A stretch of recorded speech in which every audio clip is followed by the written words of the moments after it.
ചേരുന്നത്. ശ്രീ രാജേഷ് ചെറുപ്പാട്, ഇപ്പോൾ CMRL പല വാദങ്ങളാണ് കോടതിക്ക് മുന്നിൽ വെച്ചത്. ആദ്യം സിംഗിൾ ബെഞ്ച് ഉത്തരവ് സ്റ്റേ ചെയ്യണമെന്ന് ആവശ്യപ്പെട്ടു. അത് നൽകാനാവില്ല എന്ന് കോടതി പറയുന്നു. ECIR രജിസ്റ്റർ ചെയ്യാതെ അന്വേഷണം തുടങ്ങാനാവില്ല എന്നൊരു വാദം മുന്നോട്ട് വെച്ചു. അത് കോടതി പരിഗണിച്ചില്ല. ആ വാദം ശരിയല്ല എന്ന് കോടതി പറയുന്നു. പിന്നീട് സുപ്രീം കോടതിയിലേക്ക് പോകാൻ സാവകാശം വേണമെന്ന ആവശ്യം കൂടിയാണ് മുന്നോട്ട് വെച്ചത്. സുപ്രീം കോടതിയിലേക്ക് പോകാം, പക്ഷേ അതിനൊരു സാവകാശമില്ല. ഈ കാലയളവിൽ അന്വേഷണം നിർത്തണം അല്ലെങ്കിൽ സ്റ്റേ ചെയ്യണം എന്ന ആവശ്യം കൂടിയാണ് കോടതി തള്ളിയിരിക്കുന്നത്. അപ്പോൾ CMR മുന്നോട്ട് വെച്ച എല്ലാ ആവശ്യങ്ങളും തള്ളിയിരിക്കുന്നു. എന്താണ് ഡിവിഷൻ ബെഞ്ചിന്റെ ഉത്തരവുമായി ബന്ധപ്പെട്ട് പറയാനുള്ളത്?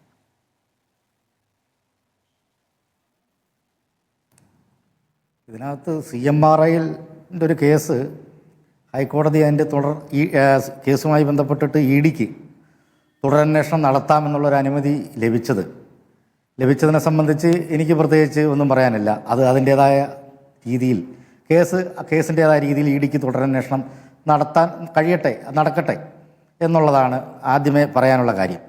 പക്ഷേ നമ്മൾ ഈ ചർച്ചയുടെ ഒരു നിങ്ങളുടെ ഈ ചർച്ച മുന്നോട്ട് വെക്കുന്ന അതല്ലല്ലോ. എത്രയോ കേസ് ഇപ്പം ബഹുമാന്യനായ കോൺഗ്രസിൻ്റെ നേതാവ് പറഞ്ഞതെന്നാണ്, നിരീക്ഷകനായിട്ടുള്ള രാജു പി നായർ പറഞ്ഞത്, ഇത് CMRL കേസ് എന്ന് പറയുന്നത് വീണ തൈക്കണ്ടി എന്ന് പറയുന്ന പിണറായി വിജയൻ്റെ മകളുമായി ബന്ധപ്പെട്ടിട്ടുള്ളൊരു കേസ് എന്നുള്ള നിലയിൽ മാത്രമേ ഇതിനെ അവതരിപ്പിക്കുക, അത്തരത്തിലുള്ളൊരു നരേഷൻ ഉണ്ടാക്കുക എന്നുള്ളത് ആണല്ലോ നമ്മൾ ഈ ചർച്ച കൊണ്ട് ഉദ്ദേശിക്കുന്നത്. അപ്പോൾ അതിനെ സംബന്ധിച്ച് എനിക്ക് പറയാനുള്ളത്, അപ്പം വീണ തൈക്കണ്ടി കേസിൽ പ്രതിയാണ്. വീണ തൈക്കണ്ടിയുടെ വീടുകളിലടക്കം റെയ്ഡ് നടന്നത് സിംഗിൾ ബെഞ്ച് ഉത്തരവിന് പിന്നാലെ ആയിരുന്നല്ലോ. അപ്പോൾ ഉറപ്പായിട്ടും ഡിവിഷൻ ബെഞ്ചിന്റെ ഉത്തരവിന് ശേഷം അടുത്ത നടപടി ഉണ്ടാകുമല്ലോ. അല്ല എന്നോടുള്ള ചോദ്യം അതല്ല. സ്മൃതി പരുത്തിക്കാട് എന്നോട് ചോദിച്ചത് CMRലിനെതിരെയുള്ള ഈ അന്വേഷണത്തെ എങ്ങനെ കാണുന്നു, അന്വേഷണത്തെ സ്വാഗതം ചെയ്യുന്നു, അതിലെന്താ സംശയിക്കുന്നത്? അല്ല, നമ്മളുടെ ഈ ചർച്ചയുടെ ഇതിനൊരു രാഷ്ട്രീയമുണ്ടല്ലോ. ആ രാഷ്ട്രീയത്തെ സംബന്ധിച്ചുള്ള കാര്യങ്ങളല്ലേ നമ്മൾ, അല്ലാതെ ഒരു സ്വതന്ത്ര ഏജൻസി എന്ന് പറയപ്പെടുന്ന ഈ എൻഫോഴ്സ്മെൻറ്റ് ഡയറക്ടറേറ്റിൻ്റെ നമ്മളിവിടെ ഇരുന്ന് ചർച്ച ചെയ്തുകൊണ്ട് ഏതെങ്കിലും തരത്തിലുള്ള അന്വേഷണത്തെ അത് ഏതെങ്കിലും പ്രതികൂലമായിട്ടോ അനുകൂലമായിട്ടോ എന്തെങ്കിലും സ്വാധീനിക്കുമെന്ന് ഞാൻ കരുതുന്നില്ല. പക്ഷേ അതിനകത്ത് രാഷ്ട്രീയമുണ്ട്. ഈ രാഷ്ട്രീയത്തെ സംബന്ധിച്ച് ചർച്ച ചെയ്തേ പറ്റൂ. ഇതാണ് ഞാൻ പറഞ്ഞു വരുന്ന തുടക്കം. ശരി. അപ്പോൾ ഇതിനകത്ത് CPIMൻ്റെ ബഹുമാന്യനായിട്ടുള്ള സമുന്നതനായിട്ടുള്ള നേതാവ് AK ബാലൻ, നിങ്ങളുടെ റിപ്പോർട്ടർ ചാനലിൽ തന്നെയാണ് ഞാൻ കണ്ടത്. അദ്ദേഹത്തിൻ്റെ ഒരു ബൈറ്റ് ഉണ്ടായിരുന്നു. അദ്ദേഹം പറഞ്ഞത് അന്വേഷണങ്ങൾ നടക്കട്ടെ, അതിലിപ്പോൾ എന്താണ് വിഷയം. പക്ഷേ ഒരു കാര്യമുണ്ട്, ഇപ്പം വീണ തൈക്കണ്ടി എന്ന് പറയുന്ന ഒരാൾ, ഇപ്പം ഏതെങ്കിലും ഒരാളല്ലല്ലോ അത്, ഏതെങ്കിലും ഒരു വീണ തൈക്കണ്ടി ആയിരുന്നെങ്കിൽ നമ്മൾ ഇത്രമാത്രം എത്രയോ മണിക്കൂറുകൾ ഇതിനു വേണ്ടി നമ്മൾ ന്യൂസ് റൂമുകളിൽ, വ്യത്യസ്ത ചാനലുകളിൽ, ന്യൂസ് റൂമുകളിൽ ഈ പറയുന്ന സംവാദങ്ങൾ ഉണ്ടാകുന്നു എന്നുള്ളതാണ്. അപ്പോൾ അതിൻ്റെ പിന്നിൽ വളരെ കൃത്യമായിട്ടുള്ള ഒരു രാഷ്ട്രീയമുണ്ട്. നമ്മൾ പറയുന്നത് തലത്തിലുള്ള ഏതെങ്കിലും ഒരാളാണ് വീണ തൈക്കണ്ടിയെങ്കിൽ ഈ പറയുന്ന ഈ മാസം തോറും കൊടുക്കുന്ന 3 ലക്ഷവും 5 ലക്ഷവും ഇല്ല. കേസില്ല എന്നുള്ളതല്ല ഞാൻ പറഞ്ഞത്. കേസില്ല എന്നല്ല ഞാൻ പറഞ്ഞത്. പക്ഷെ ഞാൻ അതിന് ആദ്യമേ തന്നെ ക്ലിയർ കട്ടായിട്ട് കാര്യം പറഞ്ഞല്ലോ. CMRലുമായിട്ട് ബന്ധപ്പെട്ടിട്ട് EDക്ക് അന്വേഷിക്കാതിരിക്കും, അതല്ല പ്രശ്നം. ഞാൻ പറഞ്ഞത് എന്തുകൊണ്ടാണ് നമ്മൾ ഈ വിഷയം വീണ തൈക്കണ്ടി എന്ന് പറയുന്ന ഒരു സ്ത്രീയുമായി ബന്ധപ്പെട്ട് ചുറ്റി തിരിഞ്ഞുകൊണ്ട് കാര്യങ്ങൾ ചർച്ച ചെയ്യുന്നത്.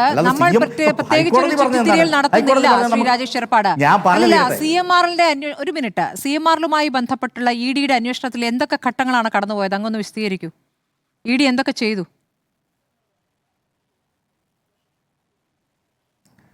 ഞാൻ പറഞ്ഞു വരുന്നത് മുഴുവൻ, ഞാൻ ഈ പറയുന്ന കാര്യങ്ങൾ എന്താണെന്ന് മനസ്സിലാകുന്നു. അങ്ങ് ചർച്ചയുടെ സാങ്കത്യത്തെ കുറിച്ചാണ് പറഞ്ഞുകൊണ്ടിരിക്കുന്നത്. ഈ ചർച്ചയുടെ സാങ്കത്യം, ചർച്ചയുടെ ദുരുദ്ദേശം അതാണ്. ദുരുദ്ദേശം അല്ല, തെറ്റാണ്. ദുരുദ്ദേശം എന്നുള്ള നിലയല്ല പറഞ്ഞത്. അതിനൊരു രാഷ്ട്രീയമുണ്ട്. എന്താണ്? വീണ തൈക്കണ്ടി എന്ന് പറയുന്ന പിണറായി വിജയൻ എന്ന് പറയുന്ന കേരളത്തിൻ്റെ പ്രതിപക്ഷ നേതാവ്, മുൻ മുഖ്യമന്ത്രിയായിട്ടുള്ള CPIMൻ്റെ പോളിറ്റ് ബ്യൂറോ മെമ്പറായിട്ടുള്ള സമുന്നതനായ നേതാവ്, ആ നേതാവിൻ്റെ മകളായതുകൊണ്ടാണ് ഇതിന് വാർത്താ പ്രാധാന്യം ഉണ്ടാകുകയും കേസ്. ശ്രീ രാജേഷ് ചെറുപ്പാട്, അങ്ങ് എത്ര പറഞ്ഞിട്ടും കാര്യമില്ല. പിണറായി വിജയന്റെ മകളായതുകൊണ്ടാണ് ഈ പണം നൽകിയതെന്നാണല്ലോ കേസ്. അങ്ങനെയാണ്. അങ്ങനെയല്ല. നോ അങ്ങനെയല്ല. അല്ല അങ്ങനെയാണെന്ന് സ്മൃതി പരുത്തിക്കാട് വിടുന്ന് പറഞ്ഞു കഴിഞ്ഞാൽ അങ്ങനെയൊന്നുമല്ല. അങ്ങനെയാണെന്നുള്ളത് ആരാണ് അന്വേഷണ ഉദ്യോഗസ്ഥന്മാരെ കണ്ടുപിടിക്കട്ടെ. ഏതെങ്കിലും തരത്തിലുള്ള FIR പോലും ഇല്ലാതെ നിങ്ങൾ വെറുതെ ഇരുന്ന് പറയരുത്. ഞാനത് പറഞ്ഞു തീരുന്നതിന് മുമ്പ് ഇങ്ങനെ വെറുതെ ഇടപെട്ടിട്ട് കാര്യമില്ല. അന്നേരം നിങ്ങൾ പറഞ്ഞു കഴിഞ്ഞിട്ട് ഞാൻ പറയാം. നിങ്ങൾ പറ. ഞാൻ ഓരോ കാര്യം പറഞ്ഞു വരുമ്പോഴത്തേനും എന്റെ പോയിന്റുകൾ എനിക്ക് കൃത്യമായി പറയാനുള്ള കാര്യങ്ങൾ പറഞ്ഞ് അവസാനിപ്പിക്കുന്നതിന് മുമ്പ് നിങ്ങൾ ചോദ്യം ചോദിക്കുന്നു. അങ്ങനെ ചോദ്യം ചോദിച്ചു കഴിഞ്ഞാൽ അതൊരു ഡിബേറ്റ് തർക്കം മാത്രമാണ്. ഡിബേറ്റിന്റേതായ നിലവാരം മനസ്സിലായോ? ഡിബേറ്റിന്റെ നിലവാരം നമ്മൾ രണ്ടുപേരും ഇരുന്ന് അങ്ങോട്ടും ഇങ്ങോട്ടും തർക്കിച്ചിട്ട് എന്തെങ്കിലും കാര്യം തർക്കിച്ചിട്ട് കാര്യം. ഒരു മിനിറ്റ് ഒന്ന് കേൾക്കൂ. ഞാൻ എന്റെ ചോദ്യം പറഞ്ഞത്, ഞാൻ ചോദ്യം എന്താണ് ചോദിക്കുന്നത്, ഈ കേസുമായി ബന്ധപ്പെട്ട് ചോദിക്കുന്നു. അപ്പോൾ അങ്ങേക്ക് കേസുമായി ബന്ധപ്പെട്ട് പറയുന്നതിനപ്പുറം ഇതിന് രാഷ്ട്രീയ താല്പര്യം പറയുന്നു. അങ്ങ് രാഷ്ട്രീയ താല്പര്യമുണ്ടെന്ന് പറയുമ്പോൾ ഞാൻ പറയുന്നു രാഷ്ട്രീയ താല്പര്യമല്ല, രാഷ്ട്രീയമായ വിഷയം അതിൽ ഉള്ളത് കൊണ്ടാണ് ഈ ED ആയാലും SFIയുടെ അന്വേഷണത്തിന് ശേഷം പുറത്തിറക്കിയ വാർത്താക്കുറിപ്പിലായാലും മുൻ മുഖ്യമന്ത്രിയുടെ മകൾ എന്ന് തന്നെയാണ് ചൂണ്ടിക്കാണിച്ചിട്ടുള്ളത്. മുൻ മുഖ്യമന്ത്രിയുടെ മകൾക്ക് കോഴ കൊടുത്തു എന്നുള്ളത് തന്നെയാണ് ഈ കേസെന്നേ. അതാണ് ഇതിലെ കേസ്. അങ്ങ് എത്ര പറഞ്ഞിട്ടും കാര്യമില്ല. അപ്പോൾ അത് ചർച്ച ചെയ്യരുത് എന്നാണെങ്കിൽ അങ്ങ് പറഞ്ഞ AK ബാലന്റെ ഒറ്റ മിനിറ്റ് അങ്ങ് AK ബാലന്റെ വാചകം പ്രധാനപ്പെട്ട ഒരു പ്രതികരണമായി അങ്ങ് എടുത്തല്ലോ. അന്വേഷണം മുന്നോട്ട് പോകട്ടെ, അല്ലെ? അന്വേഷണം മുന്നോട്ട് പോകട്ടെ എന്ന് പറയുമ്പോൾ ആ അന്വേഷണം മുന്നോട്ട് പോകുമ്പോഴായിരുന്നല്ലോ റിപ്പോർട്ടർ ചാനലിലാണ് എടുത്തിട്ടുണ്ടല്ലോ. കേൾക്കൂ, എനിക്ക് മനസ്സിലാവുന്നുണ്ട്, അതൊക്കെ എനിക്കും അറിയാം. AK ബാലൻ പറഞ്ഞത് അതാണ്. അങ്ങേക്ക് ഇഷ്ടപ്പെട്ട വാചകമായതുകൊണ്ടാണ് ഞാൻ പറഞ്ഞത്. AK ബാലൻ അത് പറഞ്ഞു. അന്വേഷണം മുന്നോട്ട് പോകട്ടെ എന്നായിരുന്നുവെങ്കിൽ എന്തിനാണ് EDയുടെ റെയ്ഡിന് നേരെ ആക്രമണം ഉണ്ടായത്?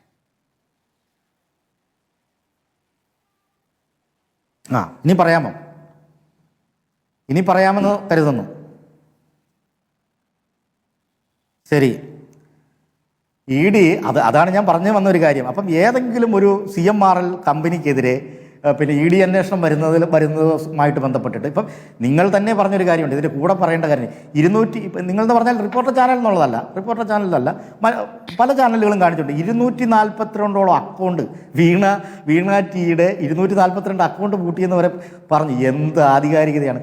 ഇങ്ങനെ ഒരു വസ്തുനിഷ്ഠമായ ഒരു കാര്യമല്ല കാര്യങ്ങൾ വരെ പറഞ്ഞിട്ടുള്ള ആളുകളാണ് നമ്മൾ.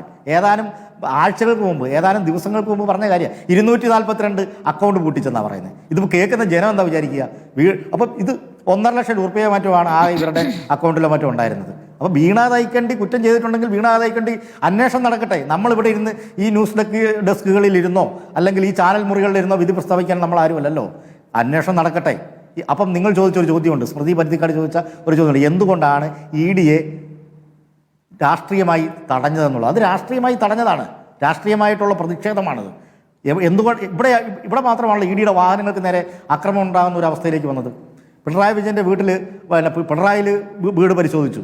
മുഹമ്മദ് റിയാസിൻ്റെ വീണ തൈക്കണ്ടിയുടെ ഭർത്താവിൻ്റെ വീട്ടിൽ മുഹമ്മദ് റിയാസിൻ്റെ വീട്ടിൽ പരിശോധിച്ചു. അവിടെ നിന്ന് ഒരു പ്രതിഷേധം മുദ്രാവാക്യങ്ങളിൽ മാത്രം അവസാനിക്കുകയും വലിയ രീതിയിലുള്ള പ്രതിഷേധങ്ങളായി 3 ഇടങ്ങളിലും ഉണ്ടായത്. പക്ഷേ ഇവിടെ എന്താ സംഭവിച്ചത്? ഇവിടെ പിണറായി വിജയൻ എന്ന് പറയുന്ന അദ്ദേഹത്തിൻ്റെ വീട്ടിൽ അന്വേഷിക്കുകയാണ്. അദ്ദേഹം അവിടെ ഉണ്ട്. അപ്പോൾ വളരെ പ്രതിഷേധത്തോടു കൂടി തടിച്ചുകൂടിയ ആളുകൾ സ്വാഭാവികമായി ഉണ്ടായ ഒരു ആക്രമണമാണ്. നല്ല കരുതിക്കൂട്ടിയുള്ള ആക്രമണം എന്നൊക്കെ പറഞ്ഞുകൊണ്ട് നമ്മളെല്ലാം ഈ വിഷയങ്ങളെല്ലാം കണ്ടാണ്. ഏതെങ്കിലും എന്നാൽ പിന്നെ EDയെ അങ്ങോട്ട് കൊന്നുകളഞ്ഞേക്കാം എന്നുള്ള നിലയിലുള്ള അതിക്രമത്തിന് വേണ്ടി വന്ന ആളുകളൊന്നും അല്ല അവിടെ. സ്വാഭാവികമായി പ്രതിഷേധിക്കാൻ വേണ്ടി കൂടിയിട്ടുള്ള പാർട്ടി പ്രവർത്തകരും പാർട്ടി അനുഭാവികളുമാണ് അവിടെ ഉള്ളത്. മനസ്സിലായില്ലേ? അപ്പൊ കേസ് FIR ഇപ്പൊ ആർക്കും എങ്ങനെ ഇടാം?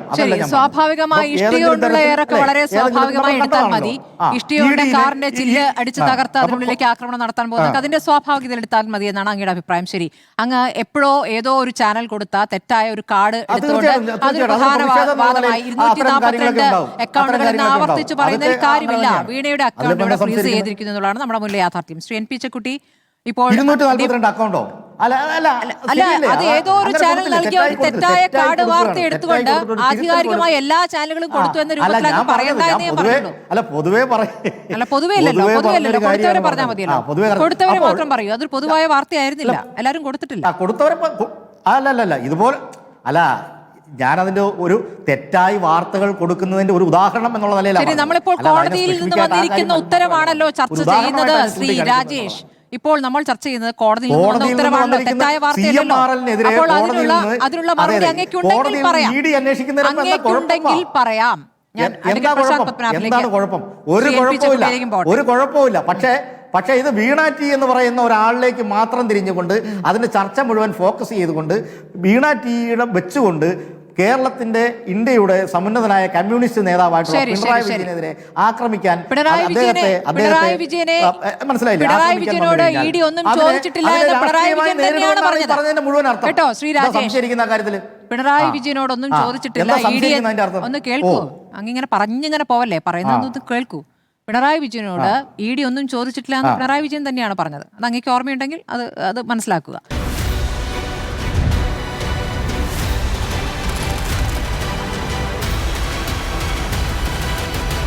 ഡിബേറ്റ് വിത്ത് സ്മൃതി പരുത്തിക്കാട്.